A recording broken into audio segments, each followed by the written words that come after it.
Welcome in, everybody, to another week of XFL Weekly. We're here just to kind of sit around and discuss anything and everything XFL Weekly. I am your host, Kyle Krajewski, joined by my beautiful and lovely, as always, co-host, Zach Cole. Zach, what's up? Hello, my good sir. How are we doing today? Doing all right. It was a rough week for both of our teams in the XFL, but I guess that's the beauty of extra weeks. It's been a really slippery slope the last month for me and my team. I've declared, and they've since decided to just absolutely tank. So Yeah, you, go you Roughnecks. waited for the Roughnecks to take a loss, so then you could say, "All right, now I feel comfortable claiming them as my team, so I'm not jumping on the bandwagon." And now they're they're on the downtrend. Well, the good news is no one's gonna accuse me of being a bandwagoner because if anything, people are jumping off the bandwagon right now. Not anymore. Yeah. And the defenders, what a game. But we'll get into all Mhm. that. We'll get into all of that. We'll kind of recap everything that's happened this past week. But before we get into all that, we are XFL Weekly. You can find us on Instagram and Twitter at XFL_weekly. If you're listening to this in podcast format, you can find us on YouTube at XFL Weekly. Or if you're watching us on YouTube, first off, be sure to subscribe, like, and all that fun stuff. But Mhm. also feel free to listen to us if you just want to listen. Anywhere you can find podcasts, just search XFL Weekly and you can hopefully find us there. But let's get into this.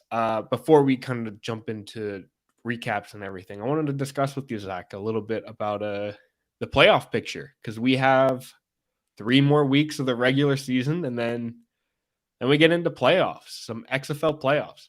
So I guess the kind of picture is top two teams from both divisions, the North and the South, make the playoffs. It's a 14 playoff system. And right now it's a journey. It's kind of a big question mark as to who and what this is going to shape out to look like just based on how everybody's playing. Some teams are Right. losing, like the Roughnecks, and some teams continue to win, like the Sea Dragons. So the Mhm. only team that's officially out is the 2-5 Vegas Vipers. They unfortunately, even though they won this week, things did not pan out, and the rest of the division is just way too ahead of them. So Vipers are out. See you maybe next season. And I think the big surprise here is that the 1-6 Orlando Guardians are still in it, still have a Yes, they are. chance to make the playoffs. But crazy stretch we're gonna have these next 3 weeks. Zach, what do you think? It's really going to be kind of a shuffle to see where these teams end up and land. I mean, we're going to get into it in some of our game by game breakdowns, but there's so many moving pieces in the XFL right now. We're seeing quarterbacks flipping teams, new guys stepping up, old faces balling out for certain teams. So I don't think that there's any real clear cut leader or favorite or I mean, I think the closest thing we have to a lock into the playoffs right now is probably DC. But even I don't think they're necessarily a lock because if they lose a couple games and the Battlehawks and Sea Dragons continue to win games, they could find themselves on the outside looking in. There's really it's kind of crazy. And you touched on it too, Kyle. The Guardians are still in the playoff hunt as well. If they win a couple games, maybe they win their next two, and the Renegades and the Brahmas both lose out. I mean, we could be looking at the Guardians ending up in the playoffs now, albeit they might play each other or something. I don't have the schedule memorized through the rest of the season, but there's so many scenarios that can still play out with this small 18 league. So it's kind of cool to see. It's exciting in that aspect.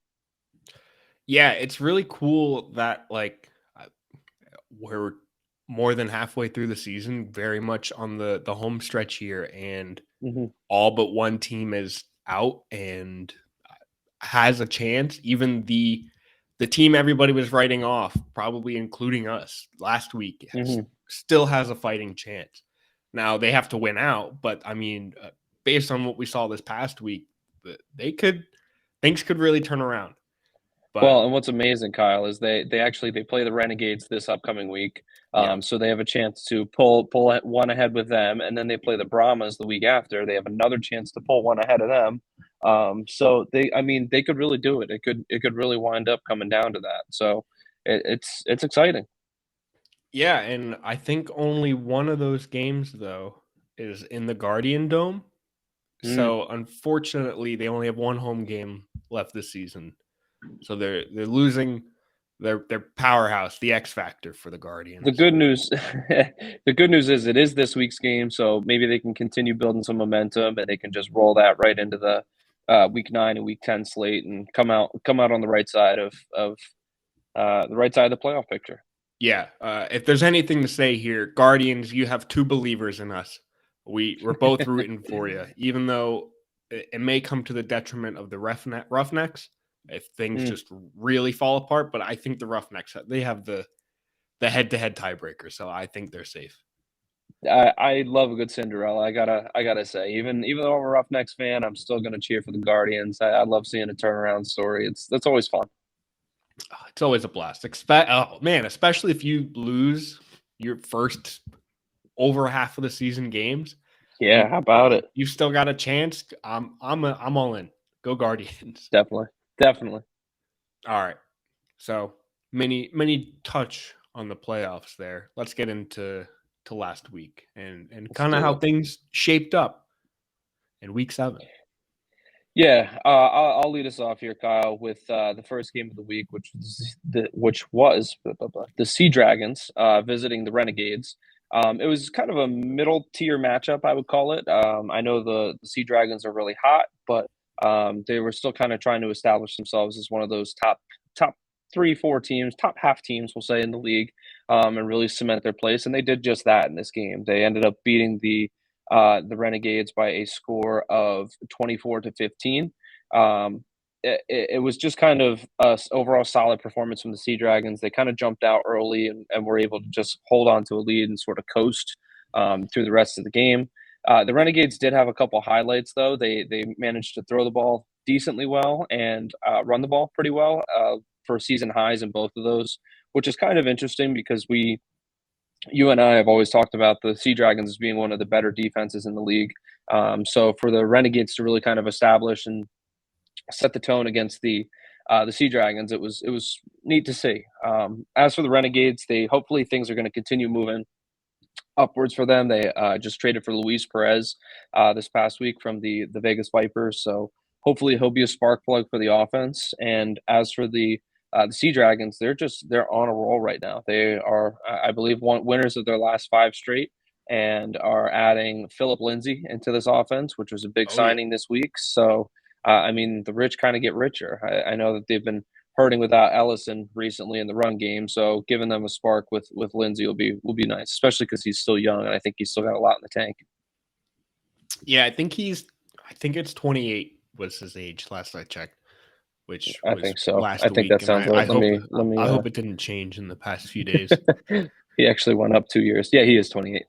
Wow, good for him. But yeah, he's still certainly got something left in the tank. Otherwise, I don't think Hmm. he would have come back.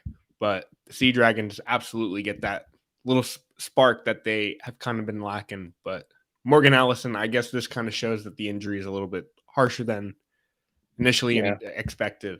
Either way, maybe if they get both of them back for these last stretch of games, this could Hmm. be more dangerous of an offense than it already has been. Yeah. Yeah, and I mean to just kind of give the Renegades some some due diligence on the other side here. Sal Cannella has still managed to be one of the bright spots for them. He is 13th in the league in terms of receiving. He still manages to haul in a lot of receptions week in and week out. He had 4 this past week for 60 and change. So I mean he's probably, like I said, their one bright spot on the offensive side of the ball. They got to try to get him in the end zone a little bit because he's got a whopping 0 touchdowns on the year. But maybe, who knows? Maybe that's the key to them getting this turned around. Maybe. Yeah, Who knows?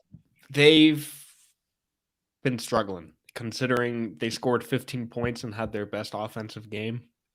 It kind of Definitely. shows what needs to be fixed on this team. And Yeah. who knows? Maybe Luis Perez is that guy. And he was for Y- Vegas. He had a great stretch, and now he kind of shifts gears and see what he can do right. in Arlington. Well, and we touched on it last week, Kyle. Bob Stoops has been looking for Yeah. that guy, and hopefully, Luis is the man for him. We'll see.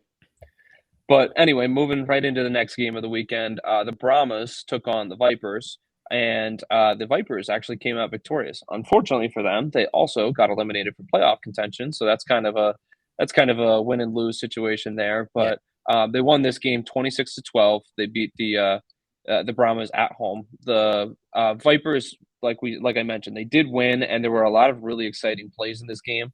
Like we saw Rod Smith with an incredible hurdle to get into the end zone on a touchdown. And on the other side, the Brahmas actually had the first kickoff return touchdown of the year, which was just absolutely electric. I mean, Yeah. I don't want to butcher his name. Fred Brown from the Brahmas just took off like an absolute rocket out of a cannon, and it was awesome. That was an electric play, and that's kind of what you hope to see.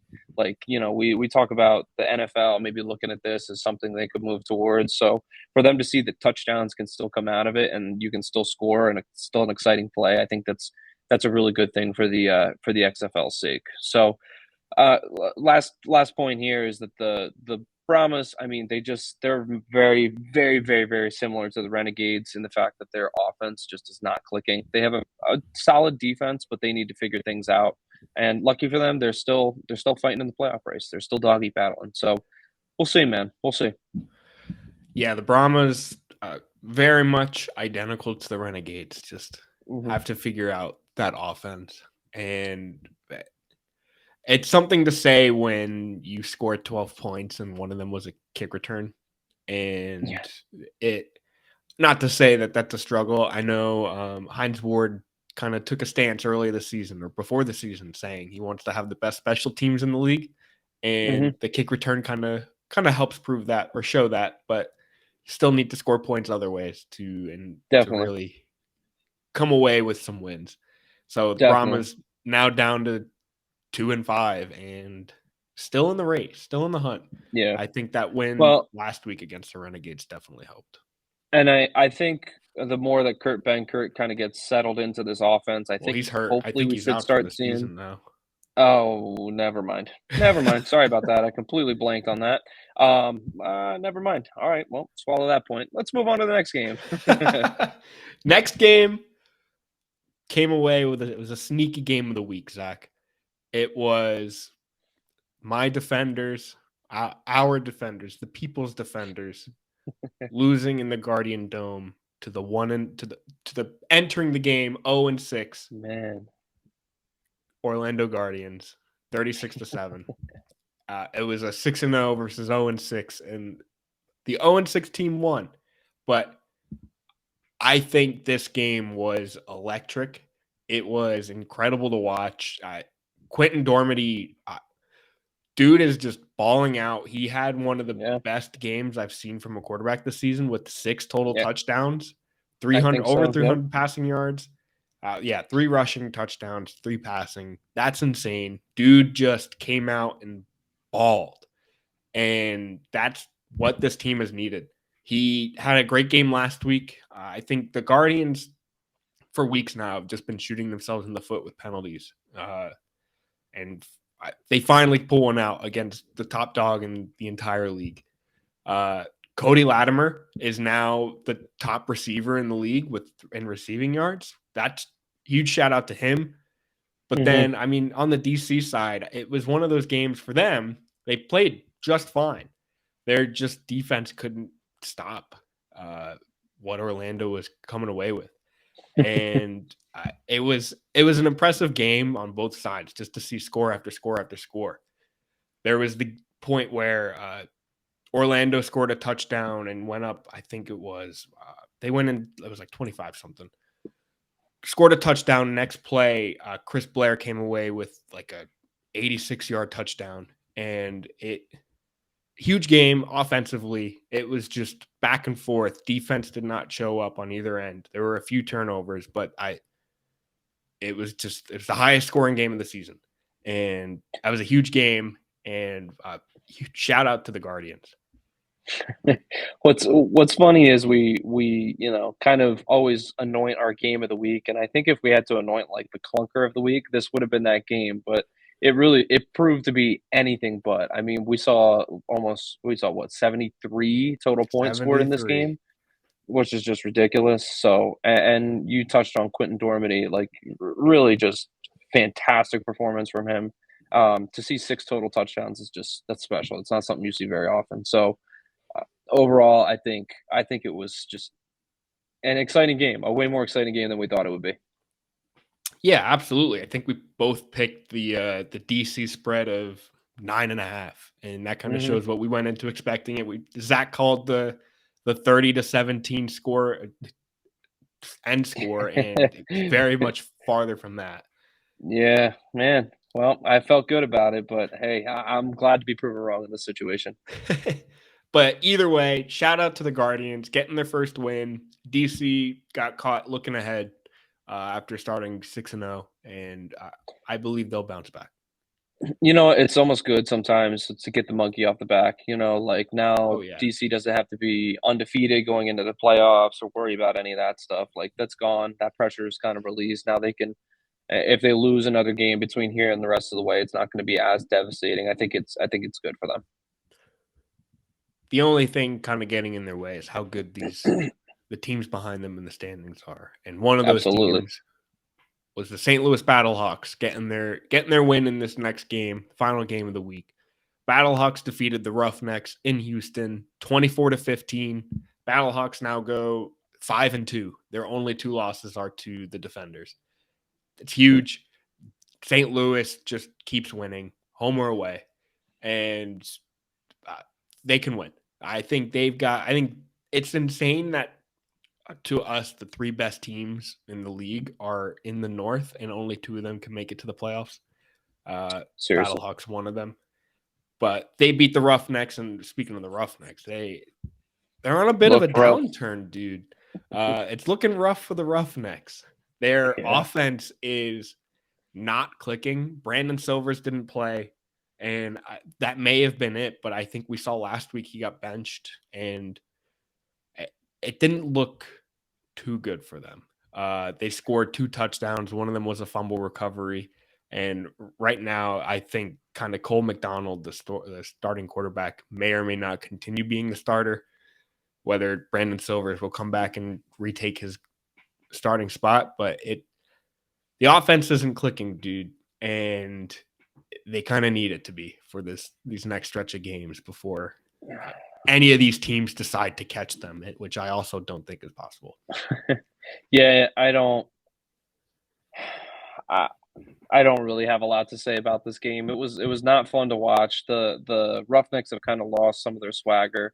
I mean, we saw them early on, high flying defense, offense was putting up points at will, and they've just looked like a completely different team for a few weeks now. So I really think we were saying this. It's funny we were saying this about the Vipers and the Guardians a couple weeks ago, and now the Roughnecks are kind of working their way into the same conversation. But they got to do some soul searching and figure out what they do well and what they want their identity to be and really kind of build from there. So I think early on their defense was what separated them from the rest of the pack, and I think that they really kind of need to reground themselves with their defense and build from the bottom up. So, but the Battlehawks were outstanding as usual on the road, at home, doesn't matter anywhere. Kyle, I feel the need to tell you or to air myself out to the general public here. I was on Twitter and I was really fired up on I guess it was Saturday morning, afternoon on April 1st, and not noticing it was April 1st. I saw the press release from the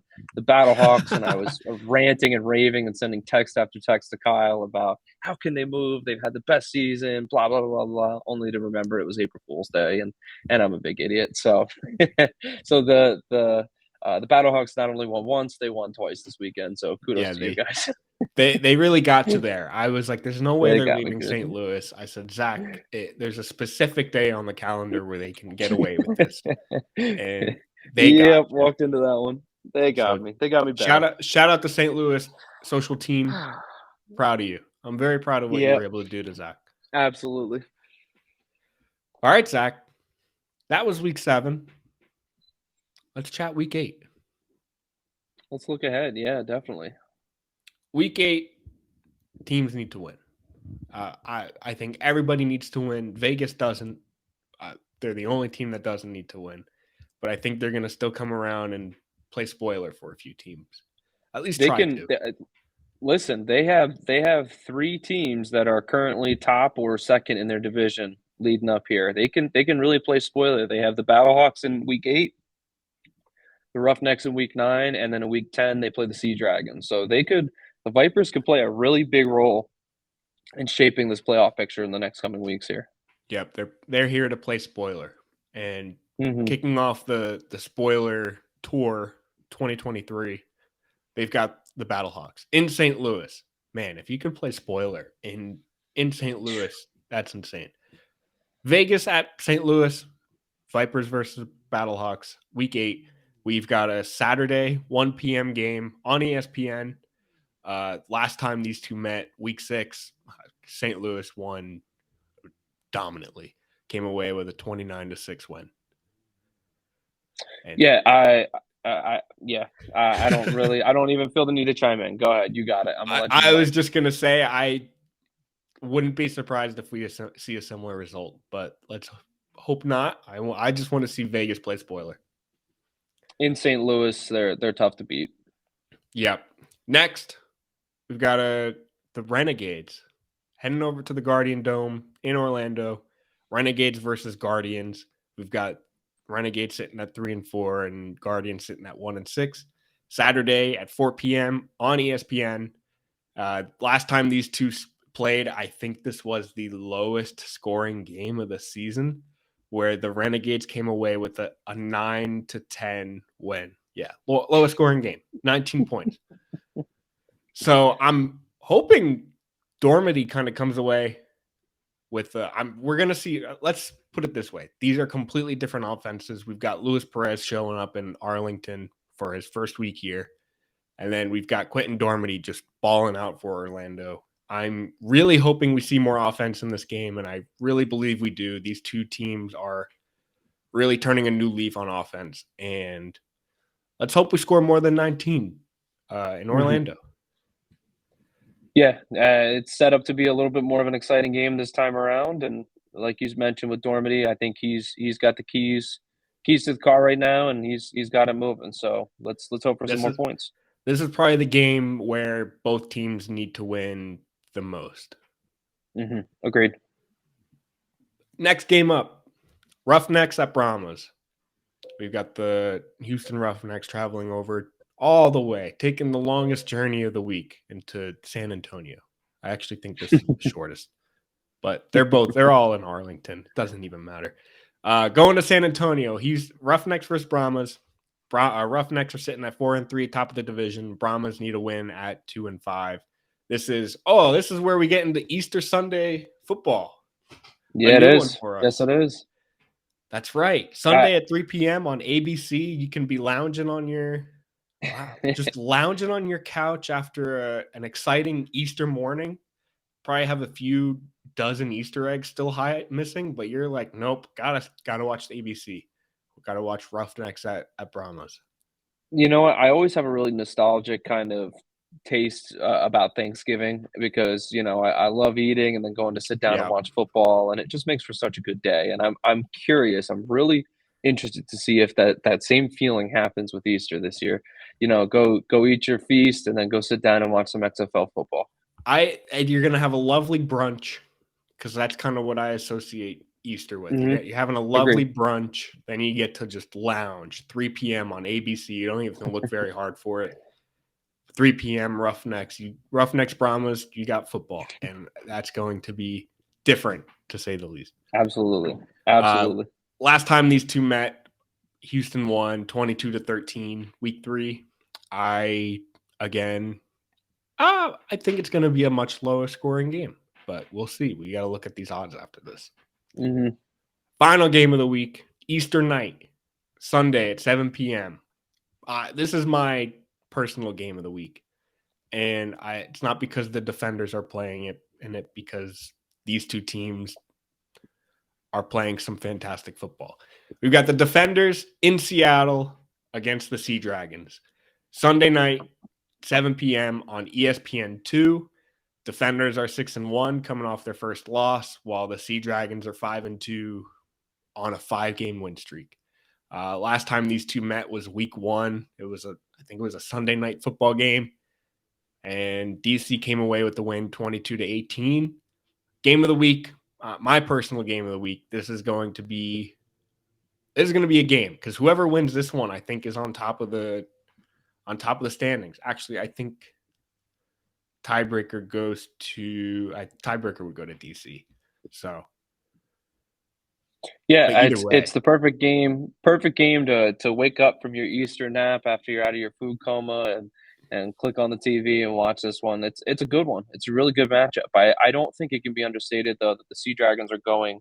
I'm sorry, that the Defenders are going to Seattle, which is a big trip. That's definitely an X factor for Seattle, especially since they're one of the only teams that are way out on the West Coast like that. Them and the Vipers. So it's I think that's an X factor in this game, and like you mentioned, I think the Defenders will have a little rest assured knowing that they're, still going to be top of the division, but the Sea Dragons are breathing down their necks right now. Yeah, breathing some fire down their necks, that's for sure. But I think it's going to be a huge game. Again, you said Seattle with the win, they're one like half a game behind DC, right there for the lead. I think DC just kind of has the lead with the in division record. But man, oh man, huge game, few games coming up these next few weeks because it's just wins matter. They have all season, but wins matter so much more. And Yeah. it's playoff picture time, baby. But recap or enough with the preview. Let's get into these game picks, Zach. Let's do it. I'm interested. Last week was all right. I went 4-4. You went 5-3. Our mostly similar picks did okay.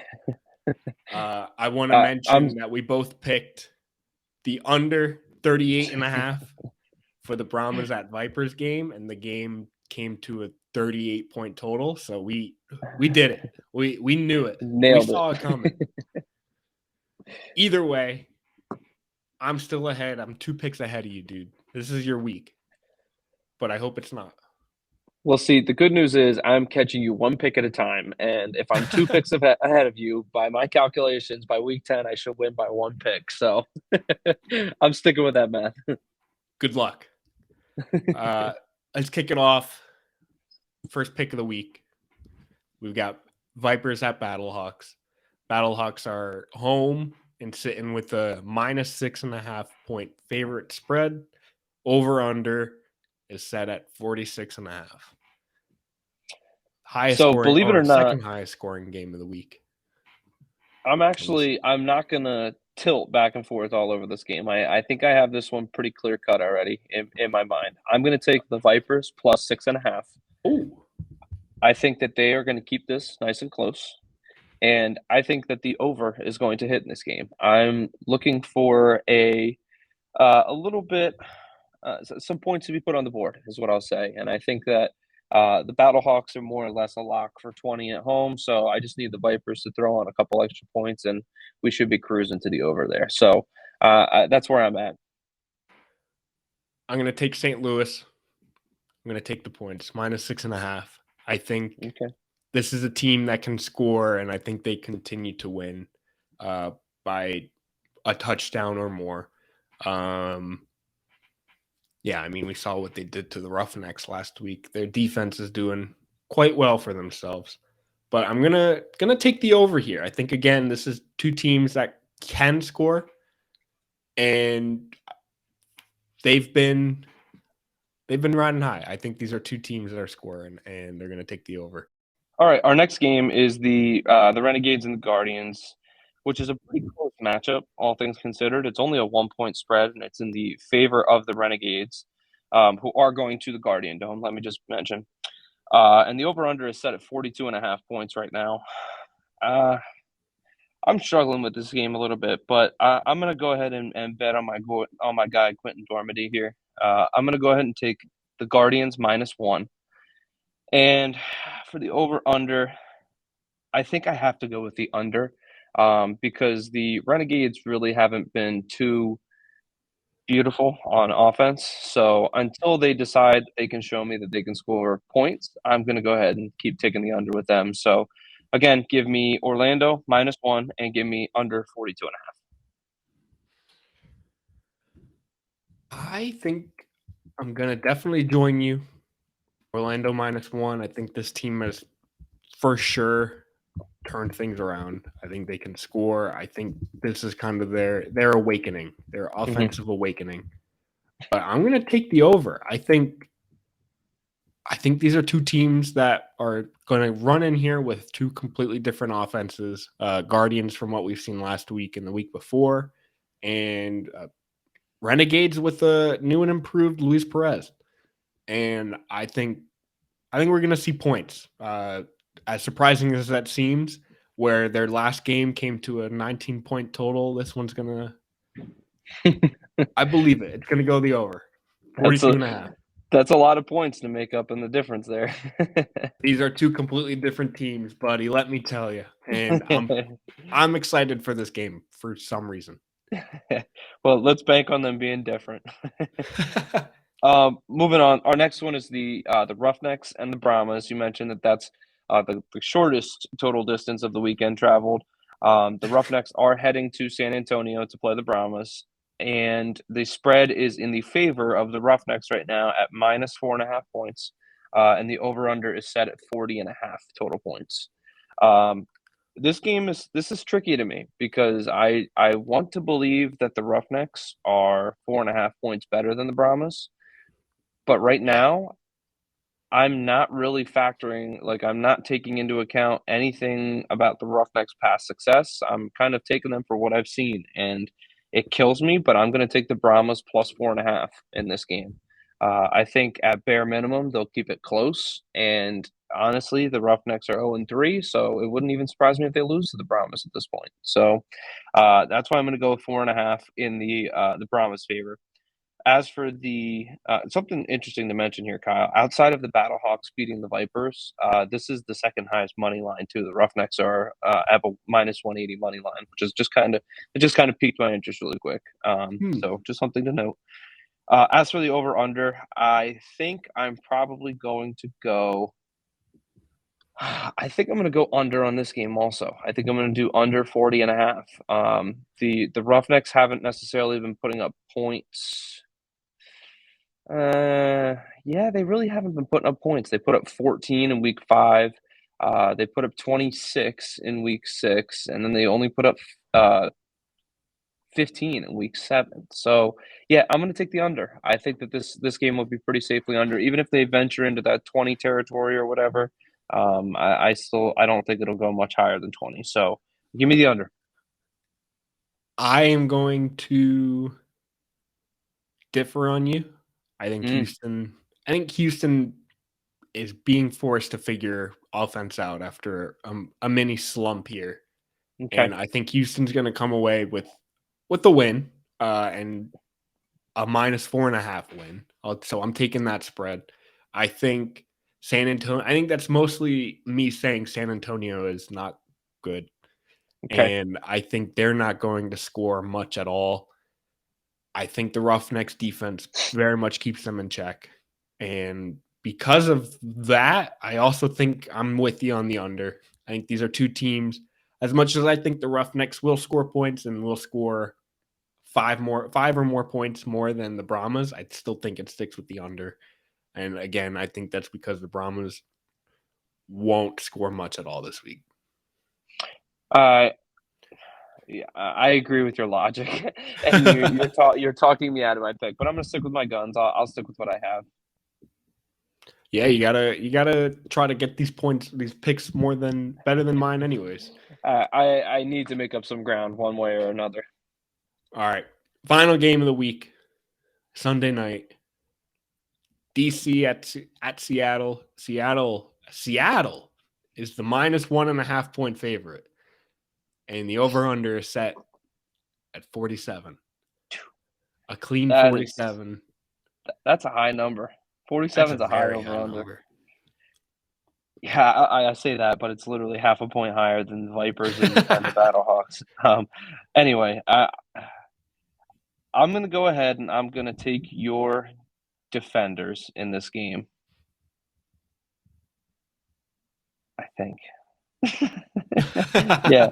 Um, no, I'm gonna go against the grain. I'll do Seahawks, Sea Dragons, -1.5.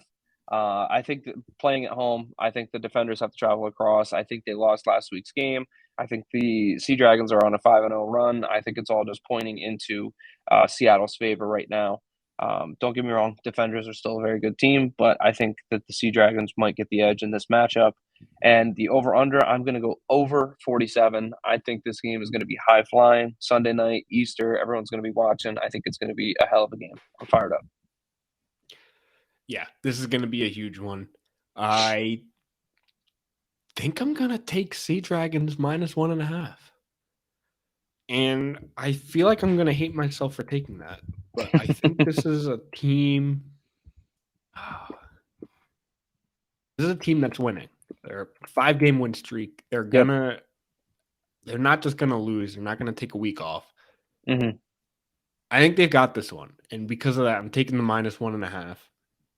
But I'm also gonna take the over. The high over under at 47. I'm taking over 47. I think these are two offenses. I mean, DC's passing game has wildly improved. Seattle has shown us time and time again that they can score.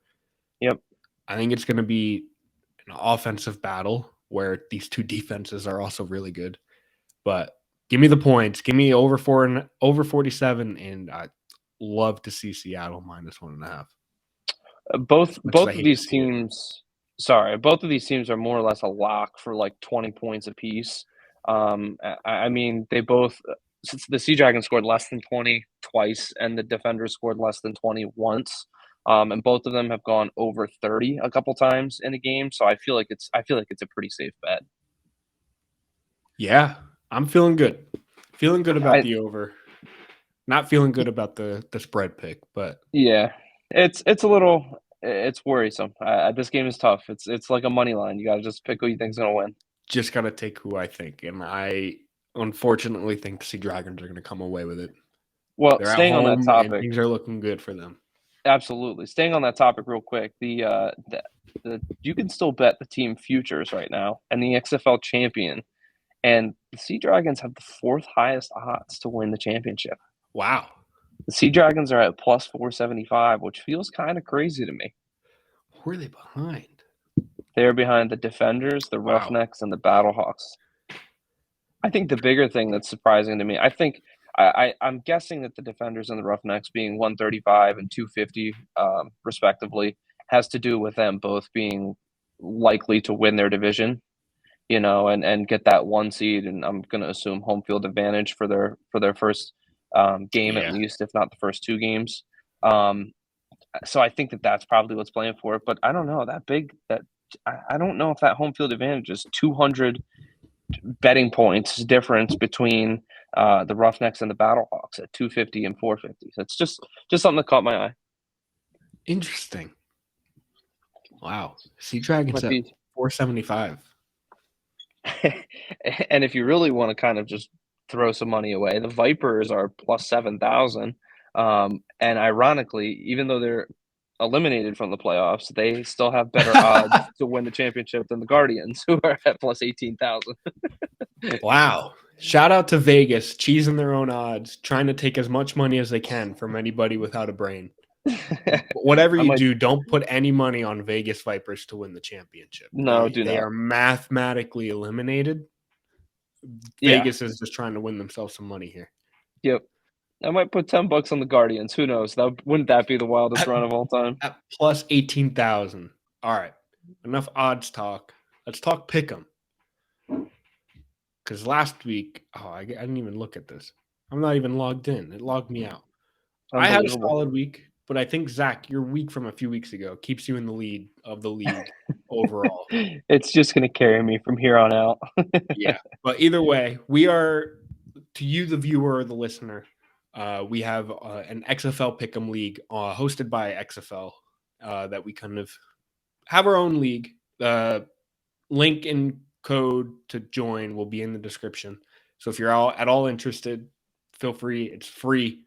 And that information will be in the description wherever you're watching or listening. Yep.